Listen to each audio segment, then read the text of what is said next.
Today's show is sponsored by the ABV Barrel Shop. The ABV Barrel Shop is located in the St. Louis metro community of Arnold, Missouri, and is the world's first single barrel only liquor store. This store is owned and operated by Steve Akeley and Jim Fosnot. Get signed up for their email distribution list to find out when the store will be opening, what their hours will be, and most importantly, what they will have in inventory at abvbarrelshop.com.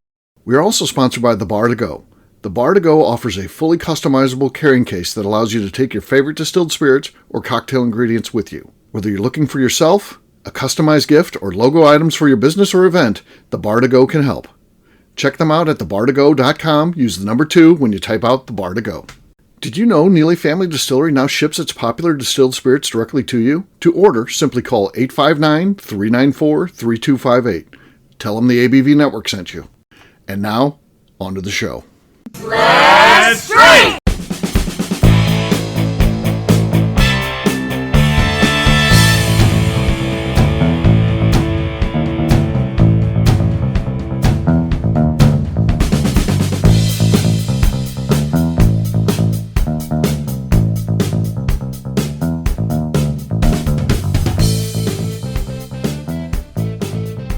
Welcome to the Bourbon Daily, the podcast about everything bourbon delivered to you every day of the week. Today on the show, we talk about what level of snobbery bourbon is at on a 100-point scale.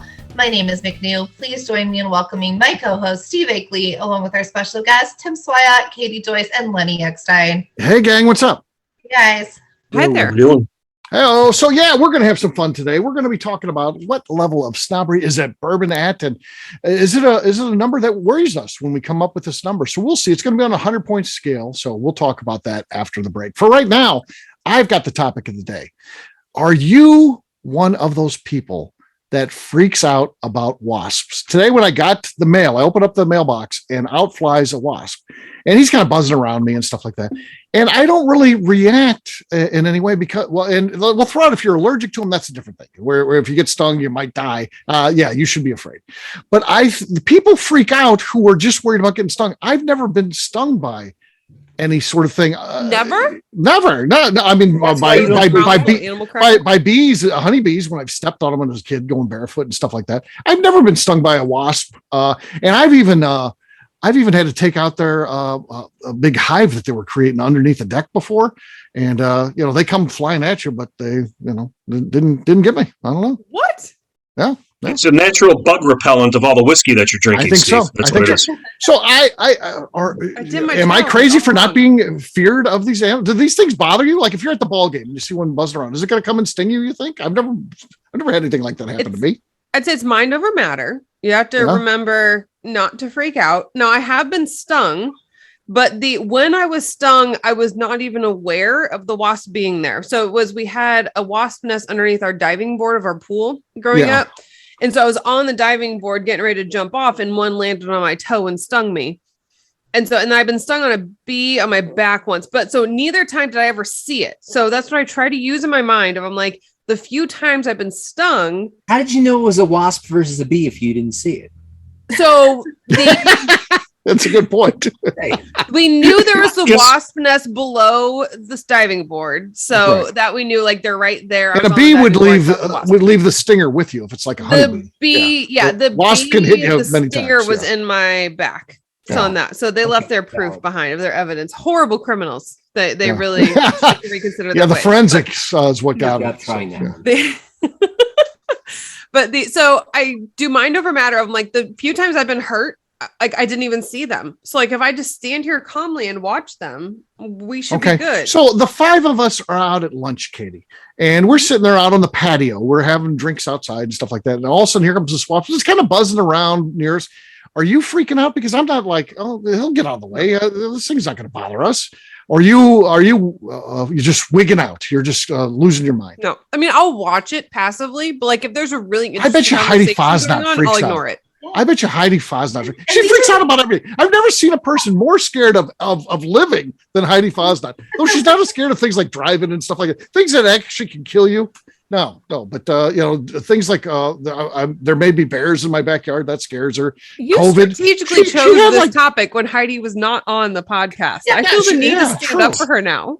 She had like 7 COVID tests just because she kept thinking she's like, I don't care about COVID. I don't have any worries. She got tested 7 times before she finally on the 8th one. Bing, you got it. Over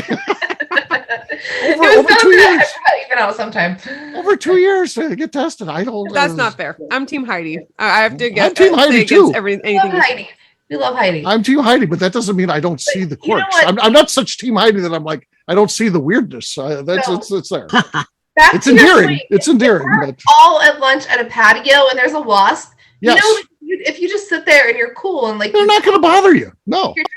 It's going to mind its business. The people that start swatting and freaking out, you're the person that's going to get stung because you just pissed it off. Like, mind your business. Some people will get up and run away from the table. They're so freaked out. I wouldn't even move. I'd be like, so like, let's qualify this. Steve, you haven't been stung. So, I mean, I'm not saying your opinion isn't valid, but let's just put you in this basket. It is. Like, doesn't know what it means to get stung.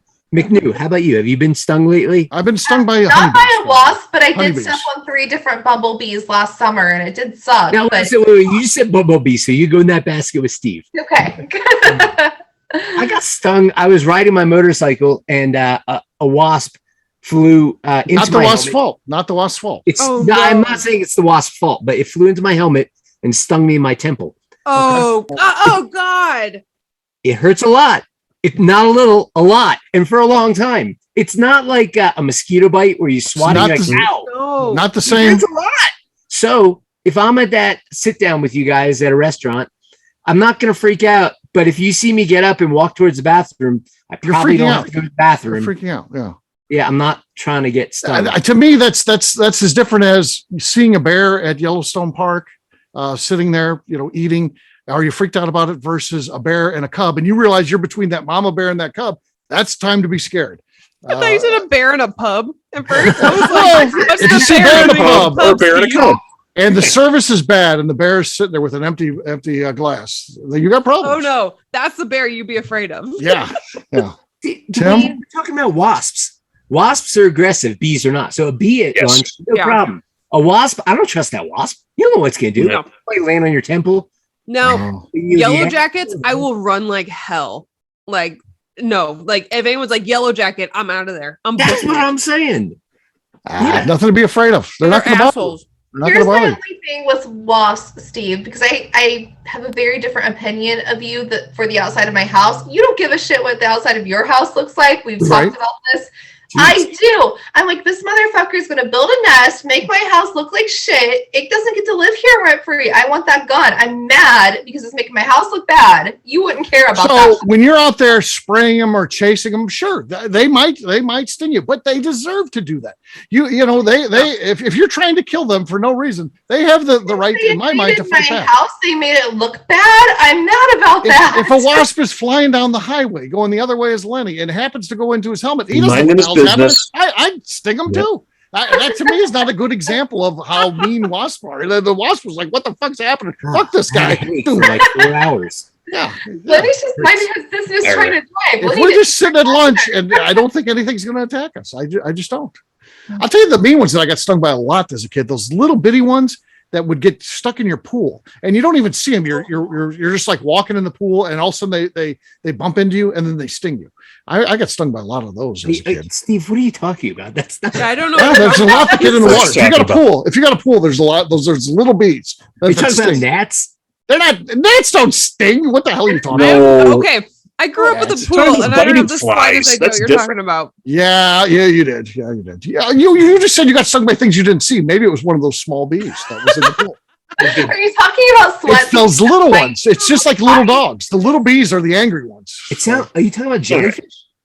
No, not in my pool at the house. Yes, yes, I am talking about jellyfish. So I was playing softball once as a kid, and there were a whole bunch of little like sweat bees. Sweat bees is what they are called. Yeah. And so my mom, they get in your pool. My mom was the coach, and she was like, "Oh, sweat bees don't sting. Don't worry about it, guys. No, just they do. them." Which apparently is not true. That's not true. They sting. And so, but she didn't want us freaking out. So my mom lied to us as our coach and was like, just ignore them. They don't sting. Don't worry about it. And then later she was like, well, I just kind of hedged my bets that if you guys didn't fuck around. Think about that sweat bee for a second. Leadership. They're not going to leave a stinger in you. They bite you. It's very different. Let me tell you something though. Here's my problem with the sweat bees in the pool. That thing is dying. It's in that pool by itself. All of a sudden you come in there, you don't see it. It runs into your body and then crawls up you. And before it flies off, it stings you or bites you, whatever the hell it does, and then leaves. About a horsefly? But you think it'd be thanking you. Steve, You just saved this damn life. not bought you a damn strainer for the pool?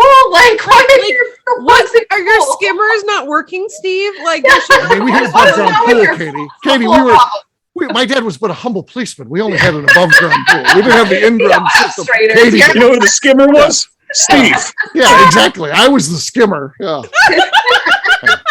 We couldn't afford that. We had to get out there. You had to do a manual pump every day on the filter before. It was 3 pumps and then hit the electric. I don't know why you had to do that. Yeah, well, this was the early 70s. You really needed a Wally. He was a Polaris cleaner that cleaned the pool for you. I named him myself when I was. We didn't have that. That wasn't invented yet. I was like, hopefully I invent the Wally Polaris, but we didn't have that. Hey, just to cap this off, I just did some internet research on this sweat bee.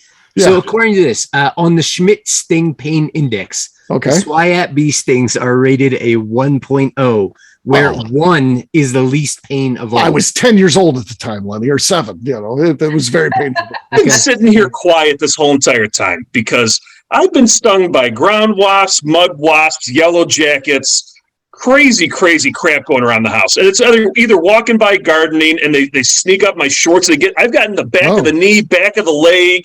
I've gotten in the neck, the dinger, down the shirt, stuff like that.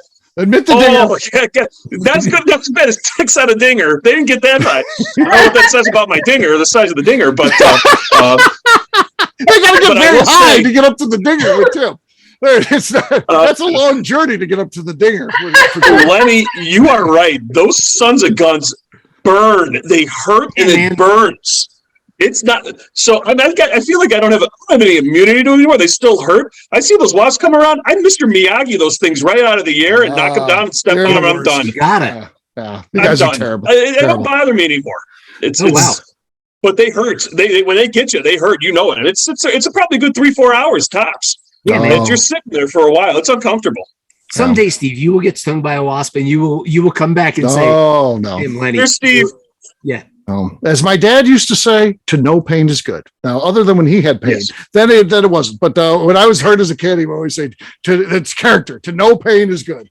So I don't know. Pain is weakness leaving the body, right? Exactly. So I'll be just fine if I get stung by a wasp. Like Katie's mom telling her softball players, don't worry about those sweat bees. Let's get that third out and get out of here. It's only a 1.5. It's only 1.5. Yeah. That's my childhood in a nutshell. They're Swyat bees. All right. Well, guess what, gang? It's time to drink. What is everyone drinking? Let's start with McNew. McNew, what do you got? Have some Broken Barrel. Good base.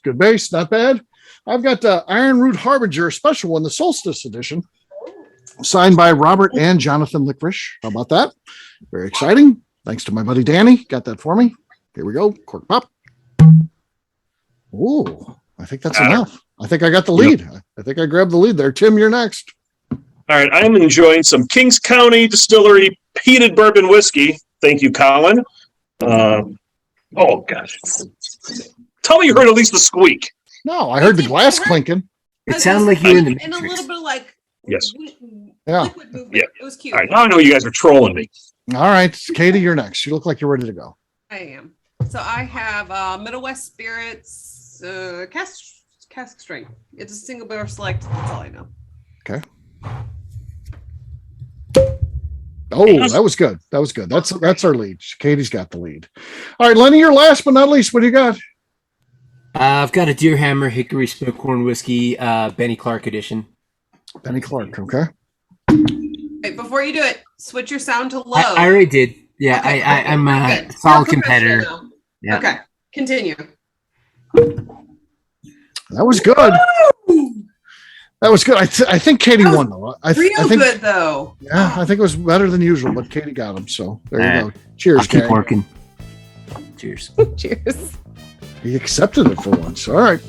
We'll take a quick break. And then when we come back, we're going to be talking about snobbery levels, not only in bourbon, but in craft beer and wine. We'll do that in just a few.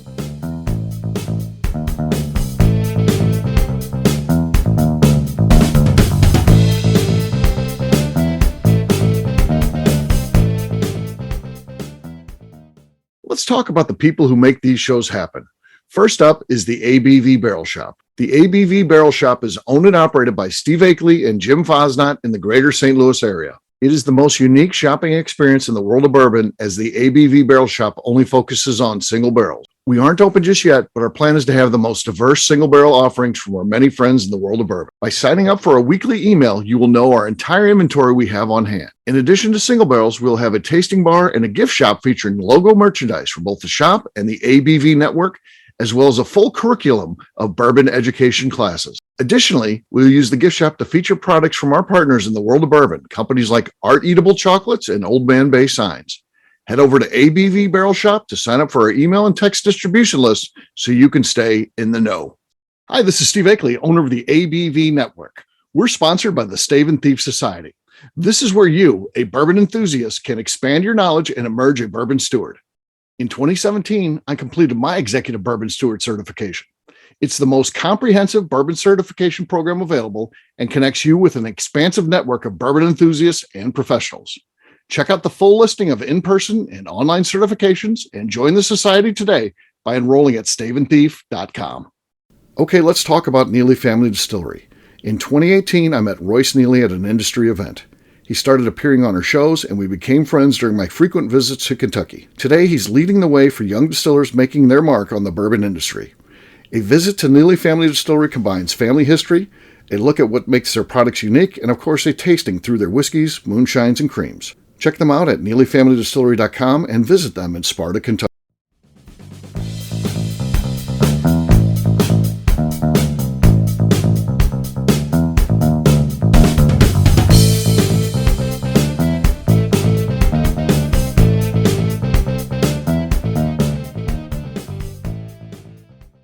This is Mr. Bill. You're listening to the Bourbon Daily. And I'll drink to that. Welcome back to the Bourbon Daily. Today we're talking about what level of snobbery is bourbon at. Yes, we are. So we need to go through this exercise, I feel, with wine and with craft beer before we get to bourbon. I feel like it'll give us the experience we need to be successful. Our scale looks like this. 0, no amount of snobbery at all. So you're like, this is not affected or impacted by snobbery in any way. And then 100 would be the royal asshole level. So anywhere between those two is the number that we're looking for. As we throw out these two, craft beer and wine, which one do we think should have a higher score right away? Wine. Wine. Okay. What do you think, Lenny? Well, here's the thing about wine. I mean, I drink my fair share of wine. I like this stuff, but let's be real. Right. It's basic. It makes itself. If a grape falls on the ground and happens to split, it turns into wine. Okay. Make a valid point. So just real quick. I feel like that statement argues that the bourbon is very snobby. We're like, the wine makes itself. Well, I think the level of snobbery attached to grape juice that happens to ferment pretty much on its own anyway, is non-commensurate with the process. Whereas, and we'll get to bourbon later, I just think, So doesn't that make wine people more snobby in the fact that they think they're that special when really the product is just making itself? Yes, you just nailed it. That's so are you in wine, or what's your official answer there, wine or craft? Before we start getting to trying to establish a score, craft beer or wine? You asking me? Yeah, you. Yeah. I would say wine edges out craft beer still. Okay. Yes. Okay. McNew. Okay. So I think wine people just want to be fancy because they don't know better. They're just like, oh, I have money to throw around. Look at me, fancy with my wine. The beer people want to be fake intellectual, and somehow it's more obnoxious to me, where they're just like, oh, I'm so smart. I have my leather-bound books. So you team craft beer on this one is more snobby? Would get a higher score for you? I think craft beer is more snobby because they're more pretentious, even though they have less money. And I agree with McNew, though our thinking isn't the same. For me, at its highest levels, the true wine snobs go at a higher level even than the craft beer people. But I think they're offset by friends like my buddy Laura Roth, who is on here as Pepper Roth, as we call her on the shows, who does, this is a Steve Akeley production on every show that we do. She has all of her girlfriends and they come over and they drink cheap wine and have fun, and they don't talk about the wine at all. I think the wine snob is offset by the people who just get together and like the cheap stuff and have fun. And it's kind of, I every year I go to Aldi when they have that calendar, Advent calendar with wine. Hey, Aldi wine is decent. Don't diss. Yeah, Aldi it's wine. good. It's good. Like, that's decent. Yeah, but the funny thing to me is, because it's during the day, it's like 9 o'clock in the morning. So it's me and a bunch of moms that all kind of know each other, that are in some mom group or something like that. And it's me and them buying this Advent calendar every year. Yeah. But so I think the snobbery is offset by that group. Whereas I think the craft beer people, I don't think there's any offset. Now, if we talked about beer just in general, sure. You got your just Joe 6-pack or the person who's cutting grass and drinking beer. Lattes. Yeah. Yeah. That offsets. But when we talk about craft beer specific, I think they're snobbier than even, because if I put out there that I don't put out the right thing, if I put out there that I got a Bud Light, people will attack me. If I put out there that I put out a craft beer that they don't think is craft beer enough, or maybe it's run behind the scenes, like Bourbon County Stout, Bourbon County Stout, which I like, but it's owned by Anheuser-Busch. People will blast you about that. Oh, you love big beer. Because there's more knowledge in craft beer. You think so? The bandwagonery in wine is off the charts, I think. Like you say, like, oh, I've got a cake bread or Maomi, and they're like, whoa. Nobody there's not enough knowledge for shit talk. Hey, now I love cake bread. I do too. I'm not mad at it. I'm just saying, like, okay, all right. As long as we're clear that cake bread's great, then we're good.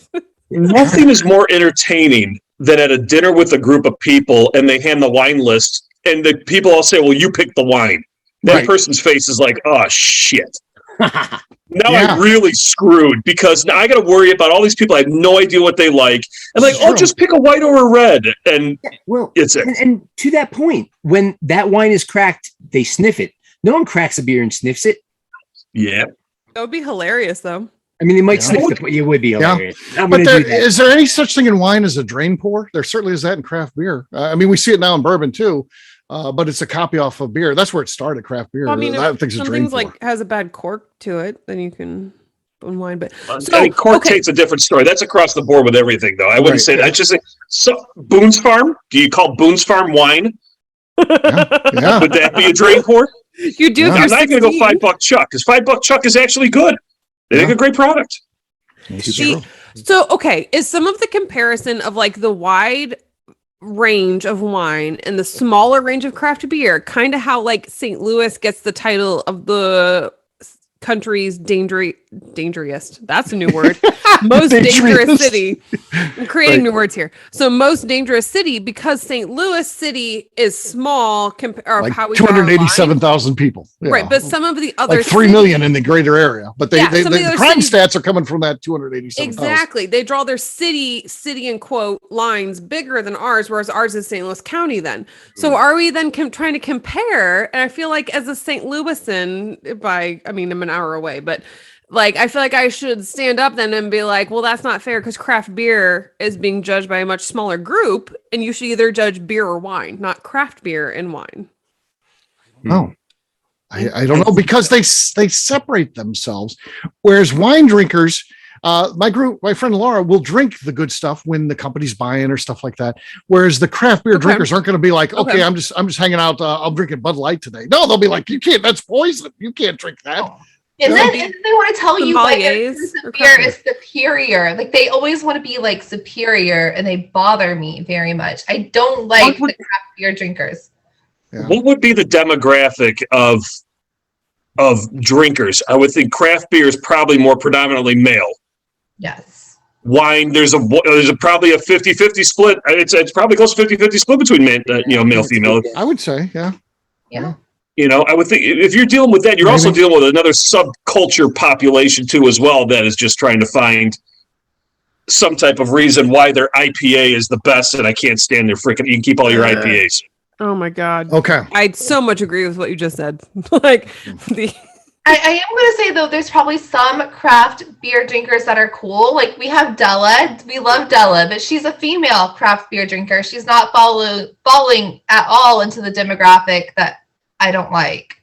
Right. I think there's nothing about enjoying craft beer, but is the craft beer fan base more snobbery than snobbery is the word, more than the wine group. You persuaded me. I think you're right. That craft beer group. Yeah. Wow. Join a craft beer Facebook group and post in there that you got a Bud Light. They'll fillet you. You go into a wine, even a fancy wine, and you post. I don't care, $5 Chuck or 22 Mad Dog 2020. I think they'd be like, I had good times with that back in the day. You reminded me of the old days where they have some relationship to it where you're not getting attacked. I don't feel like they would attack people for what they like. I don't know. I think they'll just be like, well, if that's what you like on a Tuesday, have at it. Like they're not going to be that mad about it. Steve, okay, Lenny, go ahead. Your logic, something I would point out, though, in my opinion, is that same craft beer group, demographic, whatever, if we were to say, and I think we can all say fairly, we're biased towards bourbon. If we were to say, like, hey, check out this bourbon, maybe it's like, beer barrel aged or whatever, even if it's just a plain old straight bourbon, you're going to get more acceptance from that beer group than the wine group. And what you get from the wine group is like, I can't do that. It's too hot, too harsh, too this, too strong. And yeah, obviously that's not across the board, but in general, I think you get more acceptance from beer because, let's be real here. Bourbon starts out as beer. We just distill out the good stuff. Going on that, is it opposite in beer and wine? And so in beer, I find the people who, we'll take my mother, for example. She's a Mick Ultra drinker and she makes fun of me for drinking like the craft beers. And she's like, that's not even real beer. Like you need to drink what was actually beer in my generation. That shit didn't even exist when like I started drinking beer. Yeah, and so what I would we'll call lower class beer, judges the upper class beer for the craft beer for their drinking. But in wine, I feel like it would be different in that the Boone's Farm drinkers are like, cool, you got fancy wine? Like, okay, like maybe that's too fancy for me, but it's the upper class wine drinkers who are judging the Boone's Farm lower class. I'm putting air quotes on these for everyone who's listening. Right. Yeah, that's listening. Hopefully they heard those. Yeah.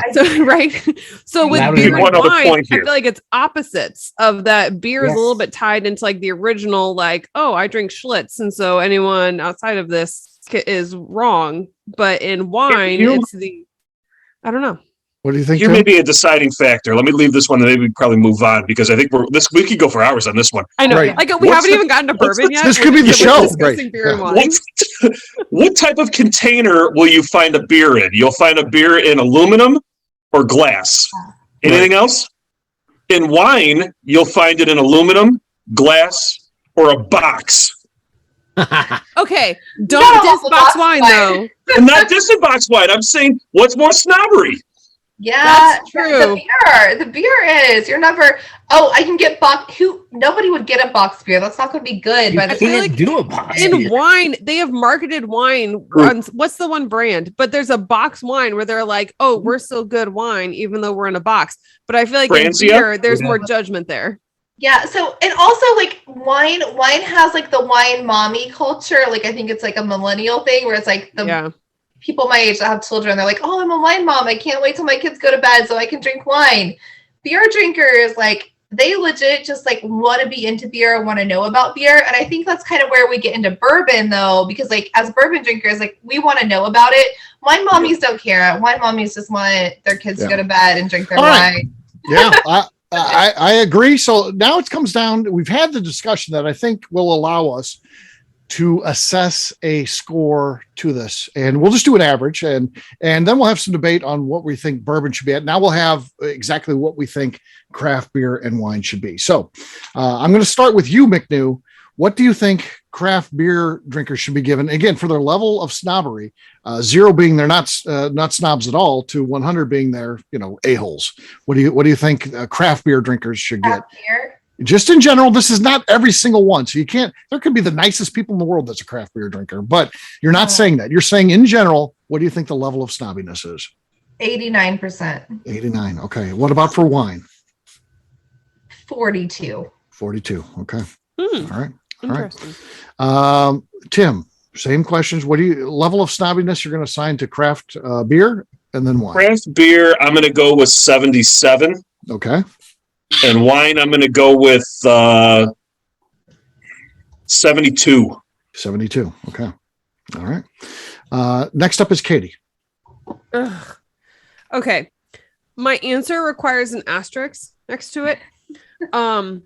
Because the determination we made of wine includes both like educated, like sommeliers, people who know about. I don't know how you wine, segment them out without being like, okay, wine snobs, or what's their level of snobbiness? Yeah, they're just wine drinkers. There's whereas craft, you have the difference. You have a clean differentiation between like, craft and regular. These two topics of just the word wine and the word craft beer are unfair. Like it requires craft beer to be higher. But when I hear the word wine, I think of people like, I'm thinking like the thin pencil mustache with like the waiter, like, like it's all your Hobby Lobby pictures that you hang on the wall with the French bistro, and they're judging me based on what I choose, and that I chose a red wine to go with my fish, and they're judging me heavily. And so that's what I'm imagining. But when you think about wine in general, it does include the people who drink the $5 wine. And correct. I'm so torn. Okay. So since the words are wine and craft beer, I'm going to put craft beer higher. I'm going to put craft beer at a 86. 86. Okay. Wine, if it was just the fancy wine, like Pinky's Up wine, they would be higher than that. Maybe an 87, maybe higher. But wine overall, because we have to include Boone's Farm, that I've been drinking since I was a teenager, we will make that considerably lower at a 59.5. 59. So for the audience, Steve, I would like to say when Katie did mention that the fancy wine people, a pinky went up. It probably puts that in the 90s. It did. The Pinky's Up wine is definitely at a hard 93. We'll put that. Okay, well there we go. So that does give just some color on what's going on behind the scenes here. I think that's important for the audience on this one. Okay. All right, Lenny, what do you think? I'm having a hard time with this one. I think, like, in general, I'm not really sure how to rank snobbery, because I don't come across a lot of snobs in the scheme of it. But if I'm to rank, if I'm getting this right, it's a percentage assigned to wine and a percentage assigned to beer as far as the snobbery. No, it's each out of 100. It's each on 100 points. It'd be like 99 and 80 and 98 if you wanted. Yeah, no, sorry, that's what I meant to suggest. So I'm gonna go higher on wine. I'm gonna go at 80 on wine, and I'm gonna go like as low as 65 on beer. And here's my take on the wine thing. And maybe I don't really have a take. I just think like wine's basic, and like I think it's more pretentious. People drink cheap wine and basic wine. I don't know about Boone's, but like maybe a Boda Box red blend, because it's damn near as good as expensive stuff. But I think the snobbery raises to a higher level in wine. I think their noses raise higher. They think they're doing or evaluating something that. It's so funny that as we're going through the initial take on this, Tim was definitely wine. Katie was definitely wine. Lenny was beer. And then when we come down to the final votes, you three all of flip-flopped. And McNew did the great dance where we don't really know what she felt. You changed the definitions on us. We went the definition was always the same. We went with our instinct on wine, and then you defined it differently to include Boone's Farm, and you. That's what wine is. I'm sorry, that's wine. Again. That's like saying, like, I don't know how we can divide them out. Do you have to say it's rich wine drinkers? Do you have how do you? That's not how they're clarified as wine drinkers. There's not craft wine and heritage wine. So I don't know what to do. But if you talk to the Pinky's Up wine people, they would call themselves like real wine drinkers and like whatever they describe the other people, fake, lower class. I'm sure they have some term. I'm not sure. I don't think any of us are in that club though, so we just don't know the terminology. Yeah. So here's where we're at. I'm going to go with on craft beer 81. I mean, I think they're solid. They are snobs, and for the most part, pretty nasty snobs. Actually, the wine people at their worst, again, higher level, but for the most part, your wine drinkers are pretty oblivious. I don't think there's not even a whole lot of crossover between wine and other spirits or beer or anything like that. For your true wine fan, That's all they want. That's it. So they don't really even, they're not really snobs because that's all they know is their wine, and then they like what they like. And I don't think they think about what other people are doing. So our scores, as you divide them out, again, just doing a simple average, for craft beer came in at 79.6, wine at 63.1. So that's going to be our basis. As now we talk, it turns to something that we do know a lot more, bourbon. Where do we think bourbon is at now? And we'll do the same thing. We'll discuss, and then we'll give scores, and then we'll do an average of those scores, and we'll just see where it ends up. So can you repeat those averages again? 79.6 for craft beer, 63.1 for wine. That was our snobbery levels within those. What would be the median, Steve? What's the 50% mark? I'm joking. No, I think you got to throw the top one out and the bottom one out and really give us a core average can we here. get the mean, median, and mode, please? Yes, we'll take a quick break and we'll be back in about a half an hour. We'll do that. I'll kick off on bourbon. I got to tell you, it's bad out there, people. It is bad out there. Unfortunately, it's anything Buffalo Trace. Don't even talk to me. That's 100. I don't want to hear it anymore. I'm tired of it. I'm like on this crusade to prove that under $50. Please look down. Pull your nose down and look down at the bottom shelf. No, I need to leave the bottom shelf alone so I can have it. And that's my struggle. Torn here. I'm like, yes, there's good bottom shelf, but also leave it for me because I love it, baby. Like, that's my struggle. Do we buy all that $100 shit? Like, leave the rest for me. Fred Minute fucking talk about very old Barton bottled in bond. That would fly off the shelves too, and leave it alone because I like it for $15. Yep. Do we feel like, unlike the other two that we've talked about already, is bourbon one where everyone's automatically mixed together? Because again, if you're talking Facebook groups and things like that, I don't think that the Pinkies Up wine drinkers are in the same Facebook group as, my buddy Laura and her moms that get together and drink. I don't think that they're in the same group. They're not talking amongst each other. I think that craft beer, I think that the people that are snobs get into craft beer groups, and I feel like the Bud Light drinkers are joining the craft beer groups. They're saying they're probably not even online, and then the craft beer. But I think in bourbon, I think we get all the newbies are with all the experienced people, and I think that is part of the riff that people get angry. And again, I don't think they should be that way. If someone's asking a question, they're probably asking because they don't know, not because they want to start a fight online. But there is plenty of people that do stuff just to start a fight. It always starts a fight, though. So these bourbon Facebook groups are the most toxic. They're terrible. And then you get people like you, me, Steve, Tim, everybody in this chat, like Lenny, Tim, Katie.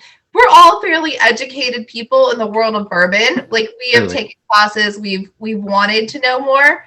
We're not the people commenting, starting a dumpster fire in the comments when somebody asks an innocent question. Where they're just like, can this be a bourbon? Give Lenny a bigger spoon. Or is this a bourbon? Or did I get a good deal? Sometimes I think people are asking innocent questions and they get torn apart, which is like a turnoff. I'm like, I want people to come to bourbon. Like, please join bourbon. Please like it. It's been fun. I've met some of the greatest people by being into bourbon, and everybody should have that same experience. But people are getting torn apart in comment sections by like, I feel like they're overgrown frat boys who just think they're better than everybody. Like, it's just called Earth. I mean, we do that all over this world now. It's awful, though. Like, those groups are terrible. So to sum it up, where I think bourbon is at, unfortunately, I think you'll be surprised with my score. If we and Lenny, I absolutely love your marketing, your genius, because I love being on an event where we kind of talked about your stickers that you were going. I'm a big bourbon guy. There's a sticker, Deer Hammer. Exactly. Now, your single malt sucks. I've shown that one before. I love this one. Suck on this cocktail. We're making fun of ourselves right now. And the most favorite one, no one cares you're from Kentucky. That's where we're at, folks. And McNew, I'm dying over here. I'm laughing because you're talking about these bourbon groups. Come join the ABV Network Crew Club and hear Tim Swyatt give fart jokes on when the Bourbon Daily takes. Well, I feel like we're one of those positive groups on Facebook. Have fun. We're having fun with it. But we are, like, people might not agree, but we are some of the most educated, smartest people in bourbon. But we have fun with it, which makes our group not suck. Okay. So I want to make a differentiation here. Well, first of all, if you take the amount that we as bourbon people discuss the difference in the levels between the wine and the craft beer, I feel like it sends us to the sky high top of like snobbiness. So we're not helping ourselves with this whole entire podcast so far. No. But if you would take the bourbon people of those who actually have education in it. So like, are you a bourbon steward? Have you gone through the classes? I feel like those people are very low on the snobbiness from what I have seen personally. Right. But then you take the people who aren't educated, who go into a liquor store and say, you got any Blantons? That I feel like that's where a lot of the snobbiness is coming in. That the people who know just enough to be dangerous and they're driving the snobby level up. But then I feel like it's also causing this counter effect of some of the people who judge those people who are making fun of like what's it called? The taters? Yeah, who are making fun of the taters. And then is making our snobbiness level go up. And there's some of us who are just like educated in bourbon and love it and love the process and the experience and just want to talk about that. Who I feel like is all of us on this podcast. And I feel like on this podcast, anyone who's on the Bourbon Daily, our snobbiness level is like a 2. Like we're so low. And it's not just because I love all of us, but it is because I love all of us. So but the hobby that we love, Katie, one of the biggest things in this hobby that we love, people sitting in a car, making sure that you can see the brand of car that they drive on the steering wheel and their watch and their crotch shot of their exquisite bourbon that they bought. That's a snobbery thing. They get praised. Like people rip them apart too, which is also great. Well, they should rip them apart. It's stupid. It is idiotic. I hate the fact that we're trying to rip those people apart, though. We're trying to keep the snobbery low. Like we have the true bourbon and the not true bourbon. That's what we're trying for. But if you put all of bourbon together, the snobbery is very high right now. Okay. The acceleration, if we're looking at acceleration, we're worse than both wine and craft beer. On Survivors, Jeff Probst says it's time to vote. It's time to vote. It's scary because I don't want to be higher than these other two, but we'll see what happens. It's now in the power now lies in your hands. Katie, we're going to start with you. What is your level of bourbon snobbery? Again, you can't cherry pick this thing. You can't be like, well, if we do this and they've completed Moonshine University and on Thursdays they do this and on Wednesday they're my Wednesday night whiskey club. You can't do that. We're talking about bourbon drinkers in general. What is their level of snobbery? So I believe that we somewhat fall into the wine category and that you have the two opposite ends of the spectrum here. Okay. So we're balancing each other out a bit. So therefore I think we fall below beer. I rated the craft beer at 86. I think we're definitely below that on our current velocity. But I think we're above wine because of the people who I don't necessarily agree with their ideals. So I had rated wine at 59.5. Yeah. I'm going to say that the current overall general bourbon is at a 69.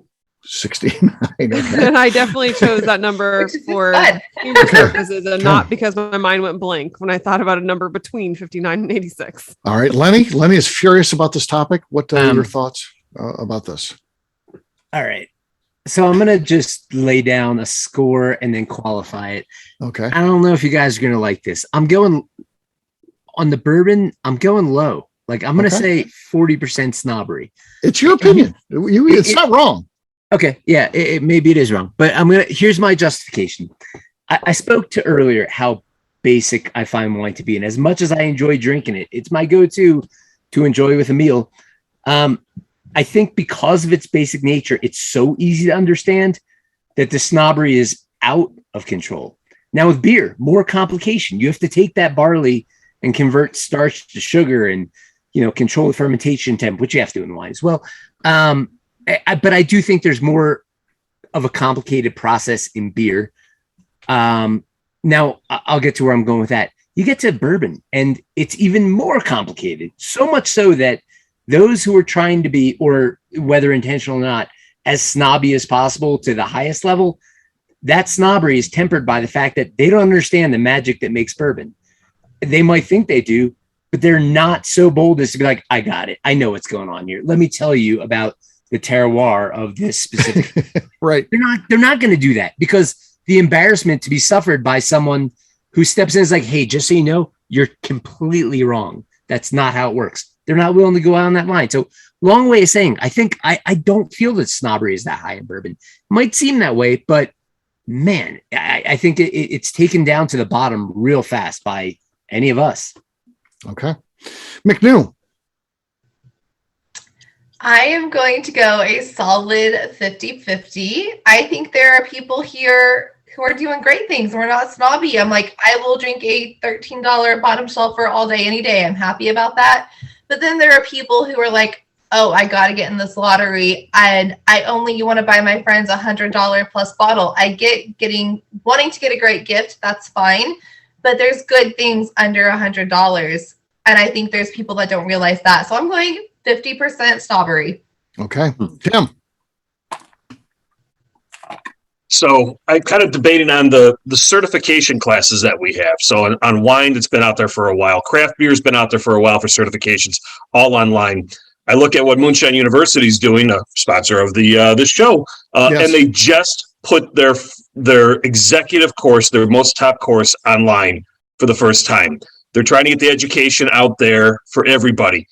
Lenny, I'm with you on that. As much as there's a very small culture that's trend followers and social media, just geniuses, everything like that. We're at the 50% mark. We're at a 50-50 mark right now, because the education, the complexity to understand what's there. But when the majority of the tasting notes still say, wow, that's smooth on these bourbon reviews, we're not getting there yet. Right. We're close, but we're not getting there yet. Not everybody's saying marzipan. Yeah. Except for me. Yeah. And one other person. I'll say this. For me, it's an unfortunate situation, because I do think that the numbers are on the rise. I do think that bourbon is growing the fastest out of any of these three that we've talked about.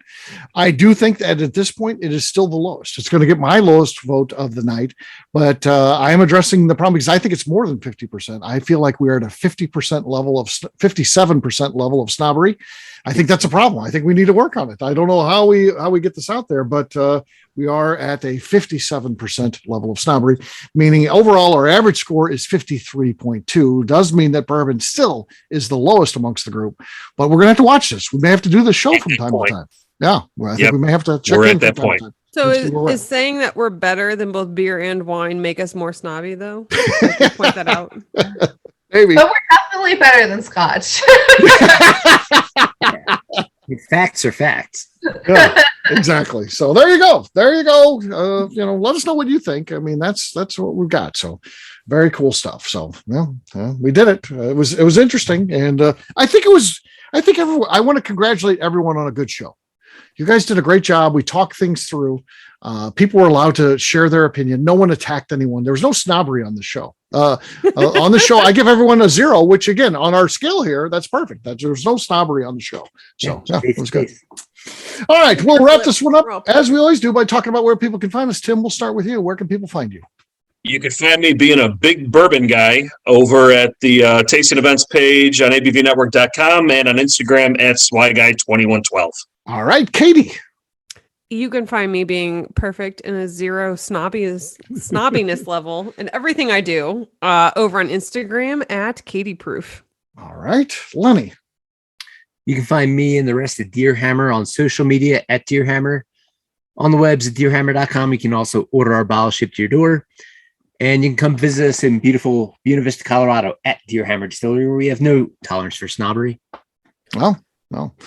McNew, I would say out of this group is the biggest snob in the group. So McNew will let you. Where can people find you? You can always find me being like 50% snobby. But you can find me on Instagram at McNew ABV. I'm kidding. McNew is she's like me. She's a person of the people. So she's just a normal person. Which is I do have high opinions on weird you things. You do on weird things. I die on weird hills, but yeah, no, that's true. Yeah. You know where you stand, and that's okay. And they're always bizarre. It makes no sense to anybody else, but I'm a die on a weird hill. I tried fueling one of her things this week. She wants to get one of those 12-foot tall skeletons from Home Depot. And I suggested she get 2 because it would look good to have a pair. I was like, yes, I will get 2. Right. With your skeleton toilet outside that's sized for them as well. Yeah. That'd be great. There you go. For me, I'm an easy guy to find at Steve Akeley on Twitter, Instagram, or Facebook. I've got a website, steveakeley.com. The important website, though, is abvnetwork.com. That's where everything that we do is out there. We put our blogs out there. We got our shop out there. Our previous shows, over 3,000 of them. Check it out at abvnetwork.com. And be on the lookout for abvbarrelshop.com. That is the website of our new barrel shop where we just sell barrel picks. So check us out, abvbarrelshop.com. McNew, anything else to say before we get out of here? I would like to remind the audience to please give us a 5-star review. That includes comments. It helps new people find the show, which is very important to us. And if you like what we're doing, we ask that you please visit our Patreon page at patreon.com/the ABV Network. All right. Great job today, gang. For audience, we'll have a brand new show for you tomorrow. Looking forward to that. Until then, take care, everybody. See ya. Bye. See ya. Yes. Bye-bye. Peace.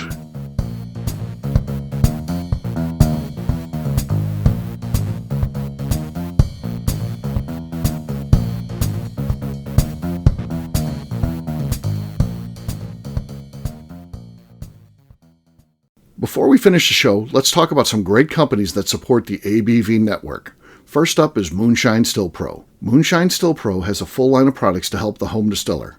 Whether you want to experiment on the stove in your kitchen or you're looking for a bigger setup in your backyard, owner Russell Creed and his team can help. They have multiple still offerings, accessories, and even grain from their partners at Goldstone Mill to assist you in making whiskey on par with your favorite distillery. They can also help you with some fabricated parts you probably can't make yourself if you are attempting a DIY still project. Learn more or order your still or parts at moonshinestillpro.com. Another friend of ours is the Goldstein family at Goldstone Mill. The Goldsteins offer a variety of heritage and heirloom grains to make the finest whiskeys in the world. Plus, they are more than just a grain company. They are truly consultants to make sure the grains they are providing to you or your business meet your highest expectations. Additionally, they work with mills around the country, ensuring shipping is as low as possible for their customers. If you're a distillery, brewery, or even doing this at home, Goldstone can assist you. Check them out at goldstonemill.com, call them at 217-254-6613, or check in via email at hello@goldstonemill.com. Last but not least is the ABV Barrel Shop. While we don't get to play in the allocated bourbon game because we aren't selling the other products you have to do to get those, we do have access via our friendships in the bourbon industry to some really cool stuff. Have you ever seen your favorite craft distiller selling some really cool limited offerings only in their gift shop? I'm talking things like the hazmat offering Distillery 291 did for their 10th anniversary, or Neely Family Distillery's upcoming Papaw's birthday barrel. They don't have enough of it to send it out to distributors, so they only sell it via their gift shop. Well, companies like Distillery 291 and Neely Family Distillery have agreed to sell us 2 or 3 cases of these offerings moving forward, meaning our store will have the access to some of the rarest whiskeys in the world. Way more difficult to come by than the allocated bourbon offerings with a national release. Yes, they will be extremely tough to come by, but if you're a customer of our store, you'll have a chance to get them. Get signed up for our email or text list over at abvbarrelshop.com so you don't miss out. The Bourbon Daily is part of the ABV Network. For more information or to become a sponsor, please visit abvnetwork.com. Thanks for listening and cheers. This has been a Steve Akeley production.